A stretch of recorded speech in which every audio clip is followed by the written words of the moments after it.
നമസ്കാരം, അച്ചയൻസ് മീഡിയയിലേക്ക് സ്വാഗതം.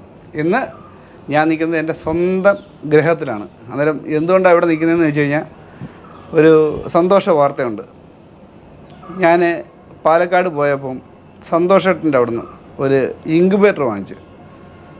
കണ്ണമ്പ്ര വടക്കാഞ്ചേരിയിൽ പാലക്കാട്. അന്നേരം അവിടെ നിന്ന് ഞാനൊരു ഇൻക്യുബേറ്റർ കൊണ്ടുവന്നായിരുന്നു. ആ ഇൻക്യുബേറ്ററിൻ്റെ റിസൾട്ട് എനിക്ക് ഭയങ്കര സക്സസ് ആയിരുന്നു. അതായത് ഞാൻ 60 മുട്ട വെച്ചു, അതിൽ 4 മുട്ട വെച്ച് ബാക്കി മുട്ടകളെല്ലാം വിരിഞ്ഞു. ഇത്രയും സക്സസ് ആയിട്ടുള്ളൊരു ഇൻക്യുബേറ്റർ വളരെ തുച്ഛമായ വിലയ്ക്കാണ് കിട്ടിയത്. 1800 രൂപയ്ക്കാണ് കിട്ടിയത്. അന്നേരം ഈ 1800 രൂപയ്ക്ക് ഒരു ഇൻക്യുബേറ്റർ കിട്ടുമെന്ന് പറഞ്ഞാൽ അദ്ദേഹം പറയുന്നുണ്ട് ആമസോണിൻ്റെ ഫ്ലിപ്കാർട്ടിലോ നോക്കിയാൽ പോലും കിട്ടത്തില്ല. അന്നേരം അത് ജനങ്ങളെ അറിയിക്കണമെന്ന് എനിക്കും തോന്നി. കാരണം പറഞ്ഞാൽ വൻ വിലകൾ കൊടുത്തൊരു കർഷകന് ഒരു ഇൻക്യുബേറ്റർ വാങ്ങിക്കുക എന്ന് പറഞ്ഞാൽ ഒരിക്കലും സക്സസ് ആവുന്ന കാര്യങ്ങളല്ല. അന്നേരം എനിക്കിങ്ങനൊരു ഗുണമുണ്ടായപ്പം അത് എനിക്ക് മാത്രമല്ല കർഷകർക്കും അതേപോലെ തന്നെ സന്തോഷമായിട്ടും ചെയ്യാൻ വേണ്ടിയാണ്. അന്നേരം തീർച്ചയായിട്ടും ഈ വീഡിയോ ഞാൻ തെളിവ് സഹിതം നിങ്ങളെ ഈ വീഡിയോ പ്രസൻറ്റ് ചെയ്യാൻ പോവുകയാണ്. അന്നേരം തീർച്ചയായിട്ടും വീഡിയോ കണ്ട് ഇഷ്ടപ്പെടുകയാണെങ്കിൽ തീർച്ചയായിട്ടും നിങ്ങൾ ഷെയർ ചെയ്യണം. ഷെയർ ചെയ്താലേ മറ്റൊരാളിലേക്ക് ഇത് ചെല്ലൂ. അന്നേരം നമുക്ക് വീഡിയോയിലേക്ക് പോകാം. ഇതാണ് നമ്മൾ പറഞ്ഞ ഇൻക്യുബേറ്റർ. കണ്ട വലിയ ഭംഗിയൊന്നും തോന്നിയില്ലെങ്കിലും അഴകുള്ള ചക്കയിൽ ചുളയില്ല എന്ന് പറയുന്നതിൻ്റെ തൊട്ട് ഇത് കാണുമ്പോൾ വലിയ അഴക് തോന്നത്തില്ലായിരിക്കും, പക്ഷേ ഇത് നിറച്ചും ചുളയാണ്.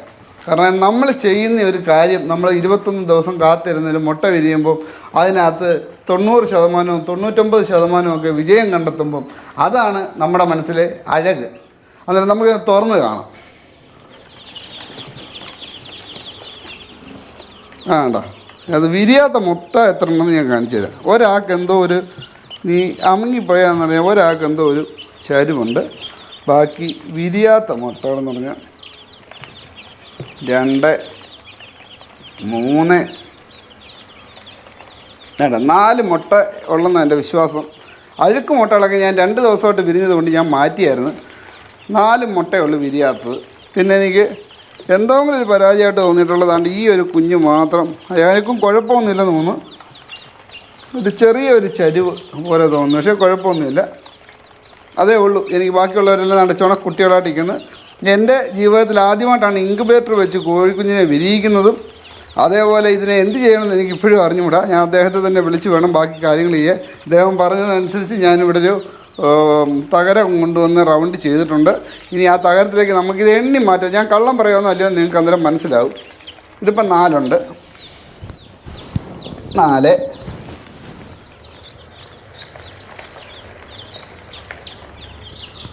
4, 3, 7, 7, 4, 11, 11, 3, 14,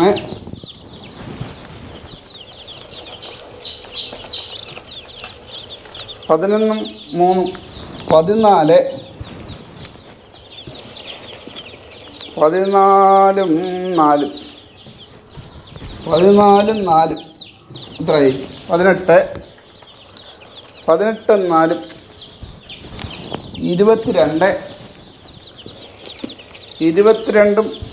4,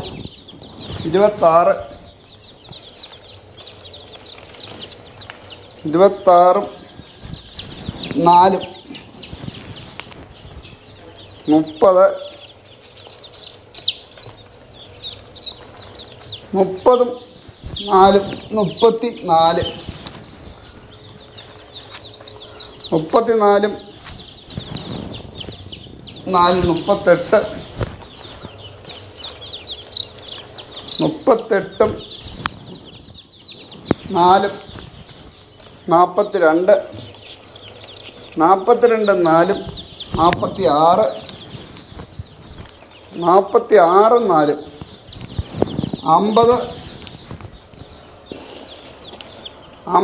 4, 50, 50, 4, 54, 54, 2, 56. ഇത്രയും ലോങ് ആക്കി വീഡിയോ ആക്കിയതല്ല, നിങ്ങൾക്കത് മനസ്സിലാവാൻ വേണ്ടിയാണ്. പിന്നെ താണ്ട് ഈ 4 മുട്ടയും കൂടെ ചേർത്ത് 60 മുട്ട. വേറെ സത്യാവസ്ഥകളുണ്ട്, നിങ്ങൾ മനസ്സിലാക്കേണ്ട കാര്യമുണ്ട്. കാരണം എന്ന് പറഞ്ഞാൽ എനിക്ക് ഇതിനെപ്പറ്റിയോ ഈ മുട്ട എങ്ങനെ അടവെക്കണമെന്നൊന്നും എനിക്ക് അറിഞ്ഞുകൂടായിരുന്നു. അന്നേരം എല്ലാ മുട്ടകളും എടുത്ത് വെച്ച് എനിക്ക് ഇതിൻ്റെ പകുതി പോലും വിരിയും എന്നുള്ള യാതൊരു വിശ്വാസമില്ലായിരുന്നു. കാരണം എന്ന് പറഞ്ഞാൽ മുട്ട എങ്ങനെയാണ് സെലക്ട് ചെയ്യേണ്ടത് എനിക്ക് അറിഞ്ഞുകൂടാ. എൻ്റെ കയ്യിൽ ഇരുന്ന മുട്ട ഇത് 100 മുട്ട വരെ ഫില്ല് ചെയ്യാവുന്നതാണ്. പക്ഷേ എൻ്റെ കയ്യിൽ അത്രയും മുട്ടയുള്ളത് അത് തന്നെ ഞാൻ ഒപ്പിച്ച് ഇതിനകത്ത് വെച്ചിരുന്നതാണ്. അതിനകത്ത് ഈ 4 മുട്ട മാത്രം വിരിയാതെ പറഞ്ഞാൽ ഞാൻ 100% അതിനകത്തൊരു സന്തോഷവാനാണ്. അതുകൊണ്ടാണ് ഞാൻ നിങ്ങളെ ഈ വീഡിയോ കാണിക്കുന്നത്. അതായത് കള്ളത്തരം പറഞ്ഞല്ല, ഇത്രയേ ഉള്ളൂ ഇതിനകത്ത് സംഭവം. ഒരു ബൾബ്, ഒരു ഫാന്, ഈ തെർമോക്കോൾ പെട്ടി, അതാണ്ട് ഈ ഒരു തെർമോസ്റ്റാറ്റ് മെഷീൻ എന്നാണ് തോന്നുന്നതിന് പറയുന്നത്.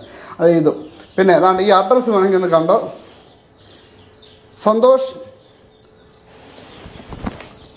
കണ്ണമ്പറ, വടക്കാഞ്ചേരി, പാലക്കാട്. അതിൽ ഞാൻ ഈ ഇദ്ദേഹത്തിൻ്റെ നമ്പർ എന്താ പറഞ്ഞാലും ഞാൻ ഇതിനകത്ത് തീർച്ചയായിട്ടും ആഡ് ചെയ്തിരിക്കും. വേറൊന്നും കൊണ്ടല്ല, നല്ല കാര്യങ്ങൾ കണ്ടാൽ നമ്മുടെ ആ ചാനലിൻ്റെ ഒരു ക്വാളിറ്റി ആയിരിക്കും. സത്യസന്ധമായിട്ട് പറയുക, സത്യസന്ധമായിട്ട് പ്രവർത്തിക്കുക, അന്നേരം ജനങ്ങളിൽ സത്യസന്ധമായിട്ട് കാര്യങ്ങൾ എത്തിക്കുക. ഇതാണ് നമ്മുടെ അച്ചായൻസ് ചാനലിൻ്റെ പ്രത്യേകത.